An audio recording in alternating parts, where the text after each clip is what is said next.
네, 오늘은 은혜를 아는 감사라는 제목으로 오늘 추수감사주일 말씀을 함께 나누도록 하겠습니다.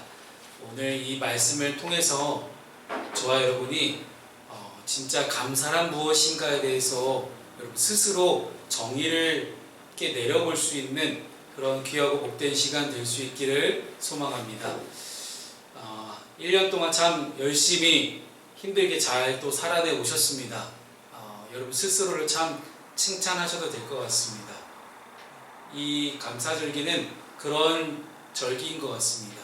우리가 한 해의 결실을 거두며 감사의 예배를 드리는 순간이잖아요. 단순히 밭에서 거둔 곡식뿐만 아니라 우리의 삶 속에서 하나님의 베푸신 열매의 어떤 개수를 세워보는 그런 날이 오늘이 아닐까 생각합니다. 그래서 지난 1년 동안 하나님께서 내 삶을 어떻게 만들어 오시고 지켜오셨는지 그 광경을 함께 다시 한번 만끽하며 그 안에서 내가 단순히 감사가 내 일이 잘 풀려서거나 아니면 잘 되어서 하는 감사가 아니라 진짜 은혜를 깨닫는 마음에서 흘러나오는 그런 고백, 그런 고백이 오늘 저와 여러분의 감사가 될 수 있기를 소망합니다. 오늘 본문에 등장하는 한 여인은 사회적으로 굉장히 버림받고 그리고 사람들에게 관심받지 못하고 그리고 사람들로부터 떨어져 있어야만 하는 그런 죄 많은 여인이었습니다. 그러나 그 여인은 오늘 예수님을 만나서 예수님과의 그 죄사함의 경험 이후에 놀라운 삶을 살아가게 되죠. 그런데 그 과정이 참 신비롭습니다. 그 발 아래 엎드려서 향유를 예수님의 발에 붓고 눈물로 씻으며 머리털로 닦았습니다. 이 죄 많은 여인이 한 일은 단순한 어떤 액션, 어떤 행동으로 보여지기보다는 정말 감사해서, 정말 예수님을 사랑해서, 정말 깊이 감격이 되어서 드리는 행동이다라고 우리는 보게 됩니다. 그래서 오늘 가장 소중했던 이 향유 옥합을 깨뜨렸던 이 죄 많은 여인과 예수님과 또한 그 인물들과 가장 대조가 되는 바리새인 이 시몬이라는 사람을 통해서 은혜를 아는 감사가 무엇인지 함께 우리 묵상해 볼 수 있기를 소망합니다. 첫 번째는 은혜를 경험한 사람은 감사로 나아가게 됩니다. 오늘 본문의 37절과 38절 말씀을 함께 읽겠습니다. 자, 시작. 그 동네에 죄를 지은 한 여자가 있어 예수께서 바리새인의 집에 앉아 계심을 알고 향유 담은 옥합을 가지고 와서 예수의 뒤로 그 발 곁에 서서 울며 눈물로 그 발을 적시고 자기 머리털로 닦고 그 발에 입 맞추고 향유를 부으니. 아멘. 오늘 본문의 시작은 한 바리새인, 즉 율법학자이죠. 바리새인 시몬이 예수님을 자신의 집에 식사 자리에 초대하는 장면으로 시작합니다. 그는 바리새인이었기 때문에 613가지나 되는 율법을 모두 외우고 철저하게 잘 지키는 그야말로 종교적으로는 흠이 없는 완벽한 사람이었습니다. 그런데 바로 앞에 계신 주님을 주님으로 알아보지 못했죠. 이후에 나오지만 이 사람이 선지자라면 이 여자가 얼마나 죄가 많은지 알았을 텐데 라고 독백하는 장면을 보았을 때 이 바리새인 시몬은 예수님을 단지 선지자급 정도로만 이해하고 알고 있었던 것 같습니다. 아니면 우리를 구원하러 오신 메시아가 아니라 율법을 가르치시는 랍비, 선생님 정도로 여겼던 것이 분명합니다. 그래서 자기보다 왠지 더 뛰어난 선생님 같으니 그 뛰어난 선생님께 말씀 한번 들어보자 하고 예수님을 자신의 식사 자리에 초대한 것이 아닐까 생각이 듭니다. 그런데 당시에 유대 문화에서 외부에서 손님이 오시잖아요. 그러면 일단 첫 번째 발을 씻을 수 있는 물을 그 대문 옆에 준비해 놓습니다. 여러분 아시겠지만 이 유대 나라 쪽 이 팔레스타인 지방은 모래가 엄청 많습니다. 그리고 거의 대부분 우리가 알고 있는 샌들 같은 거 있죠. 그런 것들 신고 다니거든요. 그러면 발에 당연히 티끌이, 먼지가, 모래가 많이 붙어 있습니다. 그래서 이 사람들은 신발을 벗지 않고 와서 그저 약간 비스듬히 이렇게 누워서 식사를 먹는 것이 일반적으로 상류층의 식사 방법이었기 때문에 아마도 예수님도 똑같이 그렇게 발에 모래가 많이 묻은 채로 들어왔지만 오늘 본문에는 전혀 기록되어 있지 않아요. 시몬이 예수님의 발 씻을 물도 주지 않았고, 그리고 외부에 손님이 오시면 먼저 인사 키스를 하고 머리에 기름을 붓는 것이 기본적인 예의였습니다. 그러나 시몬은 이런 기본적인 환대조차 하지 않았다는 것이죠. 예수님을 제대로 영접하지 않은 바리새인, 율법학자, 종교적으로 완벽했던 시몬의 모습입니다. 자, 이 모습을 기억하시고 굉장히 대조되는 또 다른 한 여인이 등장합니다. 오늘 누가복음의 저자는 그 여인을 가리켜서 뭐라고 수식하냐면 죄를 지은 한 여자라고 오늘 성경이 기록합니다. 죄는 제가 여러 번 말씀드렸죠. 하마르티아인데 관역을 의미해요. 즉 이 죄를 지은 한 여자는 하나님의 관역, 즉 하나님의 기준에서 벗어난 사람이라는 그런 뜻입니다. 즉 단순한 도덕적인 어떤 잘못, 도덕적 실패를 넘어서서 율법적으로만 잘못한 것이 아니라 하나님의 관계에서 멀어진 그런 상태를 의미하는 한 여자의 모습입니다. 율법적으로 가장 종교적으로 완벽한 남자와 율법적으로 가장 부도덕한 한 여자가 극명하게 대조되고 있습니다. 이 여자는 동네에서 죄인으로 알려져 있어요. 여러분, 그 당시 죄인이면 그 어느 누구와도 함께 교제하고 말을 섞을 수가 없었습니다. 이게 유대 법이에요. 부정한 여자로 분류되잖아요. 공적인 자리에 나올 수도 없습니다. 왜요? 부정하니까요. 그 부정한 여인과 조금이라도 옷깃이라 스치잖아요. 그러면 옷깃 스친 사람도 부정해지는 거예요. 그렇기 때문에 이 죄 지은 여자는 절대로 사람들이 많은 자리에 나올 수가 없는 여자였습니다. 그런데 그녀가 예수님이라는 분이 오셨다는 소식을 듣고 초대받지도 않았는데 바리새인 시몬의 집에 쳐들어갑니다. 사람들의 시선을 두려워하지 않고 바로 직진합니다. 직진녀예요. 예수님께 나아가죠. 그리고 그녀의 손에는 값비싼 향유옥합이 들려져 있었습니다. 여러분, 여기서 향유옥합은 일반적으로 대리석 병으로 만들어진 그 안에 향기가 가득한 기름이 담겨져 있는 건데 굉장히 비쌉니다. 그런데 그 향유를 이 여인은 예수님의 발에 통째로 다 부어버립니다. 한 번에. 그리고 눈물을 얼마나 많이 흘렸는지 눈물로 발을 적시고 씻었다라고 오늘 성경 기록하잖아요. 그리고 머리털로 다 닦아드립니다. 일반적으로 유대 문화에서 손님이 오시면 귀하게 대접한다는 의미로 머리에 강남유를 붓습니다. 그런데 오늘 여인은 발에 부어요. 머리에 붓지 않고 발에 부은 이유가 뭘까라는 고민을 해봤는데 이 행동은 더 낮아진 자리에서 이 여인이 예수님을 섬겼다라는 거예요. 가장 더러운 것이 발이잖아요. 그래서 발은 사람의 가장 낮은 곳이기도 하고 가장 더러운 곳이기도 합니다. 그런데 굳이 이 발에 부었다라는 것은 이 향유를 부은 여인이 더욱더 예수님보다 굉장히 낮은 자리에서 예수님을 올려다보고 있었다는 것을 뜻합니다. 그리고 자신의 신분 자체가, 자기의 지금 영적인 상황 자체가 감히 예수님께 다가갈 수 없을 정도로, 예수님 머리 위로 올라갈 수 없을 정도로 죄를 많이 지었다. 그 죄책감이 극도로 심했다는 것을 우리는 비유적으로 알 수 있습니다. 예수님에 대한 존경과 사랑을 더욱 담아서 그렇게 예수님의 발을 씻기는 이 한 여인의 모습을 보게 됩니다. 이 여인의 행동에 대해서 함께 우리가 좀 집중해서 보겠습니다. 이 행동은 감정적으로, 충동적으로 예수님 정도면 나 이 정도 드릴 수 있어 하고 막 드리는 그런 행동적이 아니었어요. 은혜에 대한 깊은 감사의 고백이었다는 것입니다. 이 죄인으로 규정된 여인이 용감하게, 왜냐하면 잘못 다른 사람들 건드리라고 하면 다른 사람도 부정해지기 때문에 이렇게 죄인인 여자가 함부로 공chức석상에 나오면 당장 돌마다 죽어도 할 말이 없어요.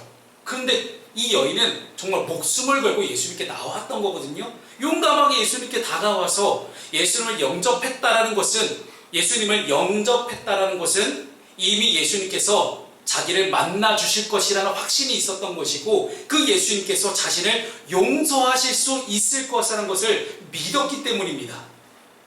여기에 중요한 포인트가 있습니다. 그래서 그 여인의 눈물은 회개의 표시이자 죄를 용서해 주신 예수님께 대한 감사의 표현이었습니다. 오늘 우리가 드리는 이 추수감사 역시 이 여인의 향유처럼 하나님의 사랑과 하나님의 용서의 은혜에 대한 반응이어야 됩니다. 여러분, 오늘 감사할 것이 있으실까요? 오늘 이 추수감사주일 예배에 여러분 어떤 마음으로 오셨습니까? 여러분이 이 추수감사주일 예배 나오실 때 어떤 감사의 마음, 어떤 감사의 제목을 가지고 나오셨는지 정말 저는 궁금합니다. 우리가 드리는 이 예배, 봉헌 예물, 찬양, 이 모든 것들이 다 단순한 의식이 아니라, 주님, 오늘 이 예배를 통해서 저는 저의 이 모든 지난 날들이 다 하나님의 은혜였음을 저는 고백합니다 하는 그런 멋진 고백이 오늘 저와 여러분에게도 있어지기를 주님의 이름으로 축복합니다. 저랑 친한 한 목사님이 간증을 해주시는 거예요. 그 교회에 거리를 다니면서 늘 폐지를 줍는 할머니 권사님이 계십니다. 그 권사님은 혼자 사시고 계시고요. 늘 형편이 어려우십니다. 그럼에도 매주 꼬박꼬박 빠짐없이 감사원금 봉투가 그 권사님 이름으로 올라온다는 거예요. 그래서 오히려 목사님이 그 권사님의 집에 신방을 가셔서 권사님을 만류하셨다고 합니다. 권사님, 형편이 어려우신데 왜 그렇게 자주 감사하십니까? 그랬더니 그 할머니 권사님이 이렇게 말씀하셨다고 해요. 목사님, 형편이 어려운 거는 사실이지만 그래도 내가 숨 쉬고 예배드릴 수 있잖아요. 그게 은혜죠. 그 할머니 권사님의 감사함은 상황 때문에 나오는 감사가 아니라 자신을 살게 하신 은혜를 바라보는 믿음에서 나온 것이었습니다. 그래서 은혜를 모르는 사람은 감사할 줄 모르는 사람입니다. 오늘 본문의 39절 말씀을 우리 함께 읽어보도록 하겠습니다. 시작! 예수를 청한 바리새인이 그것을 보고 마음에 이르되 이 사람이 만일 선지자라면 자기를 만지는 이 여자가 누구며 어떠한 자 곧 죄인인 줄을 알았으리라 하거늘. 아멘. 이 바리새인 시몬은 여인을 보며 마음속으로 이렇게 생각을 합니다. 이 사람의 선지자라면 그렇게 잘난 예수라는 분인데 자기를 만지는 이 여자가 얼마나 큰 죄인인지 분명히 알 텐데 왜 저럴까? 자, 우리 여인의 행동에 대해서 우리가 집중했다면 이제 시몬을 한번 보겠습니다. 자, 바리새인 시몬입니다. 누구보다 율법적으로 가장 뛰어난 사람입니다. 종교적으로 완벽해요. 겉으로는 흠잡을 게 없는 그런 완벽한 종교인입니다. 자신의 의로움에 갇힌 사람이죠. 그리고 예수님을 손님으로 맞아들였어요. 예수님, 제가 식사 대접하겠습니다. 딱 오셨어요. 근데 사실은 식사 대접하는 자리로 왜 불렀을까라는 거예요. 이 바리새인 시몬의 마음밭을 한번 보세요. 사실은 이 시몬은 예수님을 지금 판단해보고 있는 거예요. 평가를 해보고 있는 거죠. 이 양반이 선지자라는데 얼마나 대단한지 한번 보자. 그렇게 대단한 선지자인가?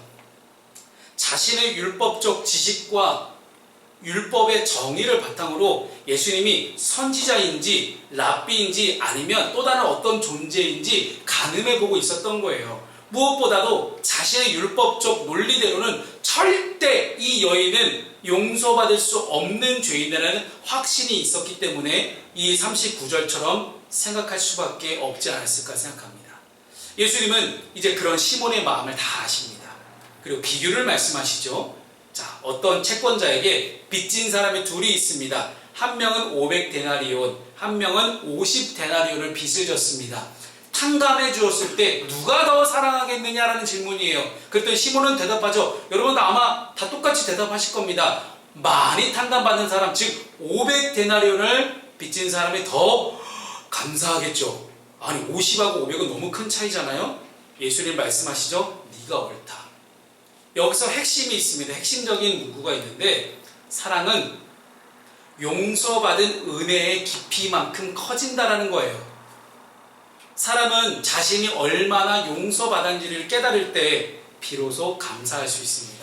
제가 아까 처음에도 여쭤봤죠. 여러분 어떤 감사의 제목을 가지고 나오셨습니까? 라는 거예요. 그 감사의 제목이 여러분 주변 환경 혹은 외적인 조건들일까요? 아니면 저와 여러분을 구원하신 하나님에 대한 진정한 감사일까요?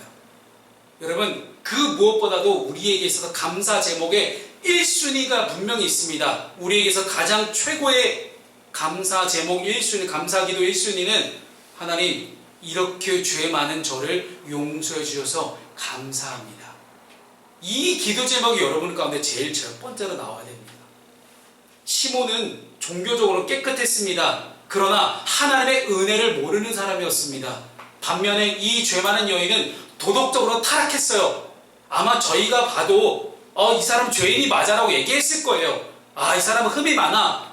어찌 감히. 그리고 그 여인 스스로도 자기가 얼마나 큰 죄인인지를 알고 있었어요. 하지만 이 여인은 하나님의 용서하심을 믿는 사람이었습니다. 그리고 그 용서를 그대로 오늘 경험한 사람이 되었습니다. 그녀가 흘린 눈물, 그녀가 예수님께 드린 이 귀한 이 향유, 이것은 하나님께 받은 무한한 사랑과 용서의 은혜에 대한 감사의 표현이었습니다. 여러분, 여인이 용서받을 줄 알았으니까 향유를 가져와서 이렇게 행동을 했겠죠. 용서받을지 모를지 확신하지 못했다면 이런 행동을 못했을 겁니다. 그래서 여기서 중요한 점은요, 우리 또한 함께 묵상해야 될 지점이 여기에 있습니다. 우리 또한 저 여러분도 이 여인처럼 용서받을 수 없는 죄인이었음을 깨닫는 것입니다. 그래서 아마도 바리새인 시몬은 나는 용서받을 일이 없는 완벽한 종교인이었기 때문에 그렇게까지 감사하거나 그렇게까지 저는 감격할 일이 없을 것 같습니다 라고 시몬은 생각했을 것입니다. 오늘날 우리도 신앙이 오래될수록 은혜에 무뎌질 수 있습니다. 당연히 예배드리는 거지. 당연히 내가 구원받는 거 아니겠어? 나 오늘 교회 왔잖아. 그럼 나 당연히 구원받고 내 인생 정말 잘 돼야 되는 거 아니야? 정말 축복받아야 되는 거 아니야? 나 당연하잖아. 하지만 여러분, 은혜는 당연한 것이 아닙니다. 감사는 받은 은혜를 다시 기억하는 훈련입니다. 따라서 오늘 이 추수감사주일은 단순히 우리가 2025년의 한 해의 결실을 기념하는 날이 아니라 오늘 내가 받은 은혜는 무엇인가를 다시 한번 묵상하는 그런 시간이 함께 될 수 있기를 소망합니다. 세 번째는요, 이제 은혜를 아는 감사는 삶을 변화시킵니다. 오늘 본문의 말씀 함께 47절 말씀을 함께 읽어보도록 하겠습니다. 자, 시작. 이러므로 내가 내게 말하노니 그의 많은 죄가 사하여졌도다. 이는 그의 살아남이 많음이라. 사함을 받은 일이 적은 자는 적게 살아가느니라. 아멘. 예수님은 여인의 행동을 해석하시면서 시몬에게 이렇게 말씀하십니다. 여인의 행동을 사랑으로 해석하세요. 많이 사랑했다는 이 표현은 단순한 감정적인 사랑이 아닙니다. 이 사랑은 삶의 가치와 방향이 완전히 바뀐 사람을 뜻합니다. 여러분 한번 생각해 보세요. 여러분의 빚이 아까 500대냐는 50대냐는 이야기 나왔지만 여러분의 빚이 하루아침에 다 없어진다면 어떻겠습니까? 아멘 하세요, 김인영. 사실 너만 빚진 거 아니야. 여기 안상에도 빚 있고 우리 이정희 씨가 이번에 빚 졌지. 우리 저기 유영한 선생님도 집 사시느라고 빚 졌죠? 그죠? 네. 빚 많죠? 요한이 빚 있니? 없나 봐. 야, 우리 중에 제일 부자. 와, 저도 빚 많거든요. 저도 집 사면서 빚 져가지고. 근데 하루아침에 다 사라진다. 저 어제 말씀 준비하면서 진짜 지금 이 부분의 설교를 작성하면서 진짜 하루아침에 다 없어지면 야, 얼마나 좋을까? 한번 속으로 상상해 본 거예요. 너무 좋은 거야. 진짜 너무 좋은 거야. 와, 매달 나가는 이자가, 야, 이게 안 나간다고? 와, 뭐 그렇다고 살림살이가 엄청 많이 나아지는 건 아니에요. 그런데 그래도 이 매달 나가는 이 이자가 안 나간다고 생각하니까 얼마나 기분이 좋은지요. 여러분, 구약시대에 이스라엘 사람들은요, 조그만 죄만 짓잖아요, 바로 제사장에게 달려가서 제사를 드려야 됐어요. 어떻게 말하면 지금 우리에게 말하면 빚이죠. 근데 우리 예수님께서 우리의 모든 영적인 빚을 다 탕감해 주셨습니다. 내가 지어야 되는 그 모든 죄값을 우리 예수님이 다 짊어지시고 다 단번에 십자가에서 다 탕감해 주셨다는 거예요. 여러분, 그러면 정말 지금까지와 다른 삶을 살지 않겠습니까? 야, 이 빚이 사라졌는데? 그래서 오늘 이 죄인인 여인의 감사는 단지 말이 아니라 삶의 태도였습니다. 당시 유대 문화에서 결혼을 준비하는 한 여성은 이 향유옥합을 준비해서 시댁으로 갔다고 이야기를 해요. 향유옥합이 얼마나 엄청난 건지를 좀 제가 설명을 드리려고 하는 건데, 이 향유옥합은 여인이 결혼할 때 시댁에 보내는 약간 혼수 같은 개념이었습니다. 이 여인이 얼마나 값비싼 향유를 준비했냐에 따라서 그 여인이 시댁에서 장래가 보장되고 시어머니가 아우 어여쁘다 해주고 존귀하게 여김을 받을 수가 있었습니다. 그런데 그 여인은, 오늘 이 죄 많은 여인은 자신의 가장 귀한 재산을 깨뜨려서 예수님께 드렸어요. 자신의 미래거든요. 내가 이것을 잘 가지고 보존해야만 내가 앞으로 결혼해서 나아갈 그 시댁에서 내가 존귀 여김을 받을 수 있는 거예요. 즉 자신의 미래가 보장되는 그 향유옥합을 깨뜨렸다는 거예요. 그리고 예수님께 자기의 모든 것을 맡기고 있는 그런 여인의 모습입니다. 얼마나 감사했으니까 이렇게 될까요? 이 모든 것이 죄인의 신분에도 오직 용서를 받기 위해 예수님을 찾아왔던 이 한 여인의 위대한 발걸음에서 시작되었습니다. 그리고 그녀의 그 작은 발걸음이 오늘 그녀의 인생을 완전히 송두리째 바꿔버렸습니다. 그래서 이 여인의 인생을 바꿔주시기 위해 예수님 말씀하십니다. 50절 말씀이죠. 함께 읽습니다. 시작. 예수께서 여자에게 이르시되 내 믿음이 너를 구원하였으니 평안히 가라 하시니라. 아멘. 평안에 주목하십시오. 여러분, 일주일간 여러분 삶을 살아가시면서 얼마나 불안하고 두려우셨습니까? 그런데 이 여인도 자신이 그 지은 죄 때문에 죄책감 가운데 나는 사람들과 함께 섞여 살 수가 없는 그런 죄인이야 라는 그 죄책감 때문에 얼마나 고통스럽고 힘들었을까요? 근데 그 여인이 이제는 세상이 줄 수 없는 오직 주님만이 줄 수 있는 그 평안을 가지고 돌아가게 된 거예요. 이게 어떻게 가능했을까요? 그녀의 감사가 믿음으로 완성된 감사였기 때문입니다. 내가 용서받을 수 있다. 예수님만 만나면 내가 용서받을 수 있다. 나의 모든 죄가 다 탕감받을 수 있을 거라는 분명한 믿음이 있었기 때문에 그녀는 온전한 평안으로 나아갈 수 있었던 것입니다. 이제껏 죄인으로 낙인 찍혀서 얼마나 힘들었을까요? 그런데 이 여인은 이제 당당하게 하나님의 자녀로 살아갈 수 있는 그녀의 인생이 되었던 것입니다. 오늘 이 감사절에 우리가 드리는 감사도 마찬가지입니다. 감사는 단지 지식적인 동기가 아닙니다. 입으로 내뱉는 고백도 아닙니다. 내 삶의 방향이 바뀌는 신앙의 행위입니다.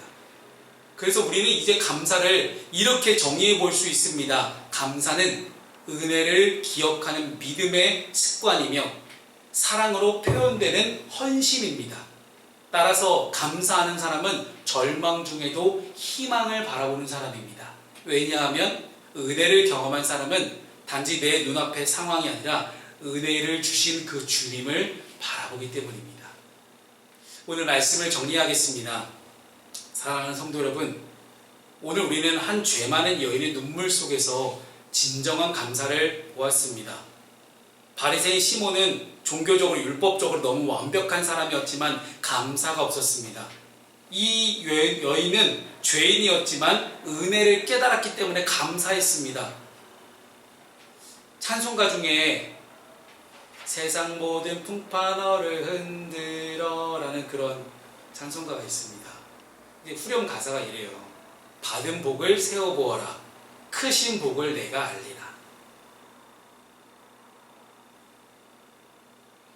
여러분, 받은 복을 한번 세어보겠습니다. 여러분 삶 가운데 얼마나 하나님이 여러분들을 사랑하셔서 정말 구원하셨는지, 그 받은 복을 우리가 한번 되짚어보며 이미 베풀어 주신 그 놀라운 은혜와 하나님의 축복을 함께 우리가 세어보면서 정말 감사할 수 있는 그런 오늘 추수감사절 되기를 소망합니다. 오늘 우리가 드리는 감사는 은혜를 아는 감사입니다. 하나님께 받은 은혜를 기억합시다. 그리고 그 은혜에 합당한 사랑과 헌신으로 응답하는 저와 여러분 될 수 있기를 주님의 이름으로 축복합니다. 아멘.